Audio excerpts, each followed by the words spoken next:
Hello అండి. ఈడెంది స్వామి ఈ కుక్కలు పిల్లులు కోళ్ళు మొక్కలు అని చెప్పి అంటూ ఉంటాడు అని అనుకుంటున్నారా? మీరు ఏమనుకున్నా నాకు పిల్లులన్నా కుక్కలన్నా మొక్కలన్నా కోళ్ళన్నా నాకు అదొక ఇంట్రెస్ట్ ఫ్రెండ్స్. మొన్న మా కుక్కదే ఒక వీడియో చేశాను, అదొక 7 పిల్లలు పెట్టింది, దాని వీడియో చేశాను. ఈరోజు ఇది మా చిన్ను, దీని తల్లి మా ఇంట్లో 15 సంవత్సరాలు ఉంది. చనిపోతూ చివరి కానుపుగా ఈ పిల్లిని ఒకదాన్ని మాకు మిగిలితే అది ఈరోజు సెకండ్ డెలివరీ కావడం జరిగింది.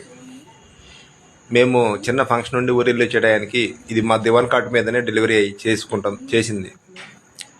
మేము వచ్చేటప్పటికి 2 పిల్లలు పుట్టాయి. 3వ పిల్ల పుట్టేటప్పుడు నేను వీడియో తీశాను. తర్వాత మళ్ళీ ఇంకో 2 పుట్టాయి. మొత్తం 5 పిల్లలు మా చిన్నుకి. మా ఇల్లు ఒక పిల్లలతోటి పిల్లి పిల్లలతో కలకల్లాడిపోతుంది ఫ్రెండ్స్. Thank you.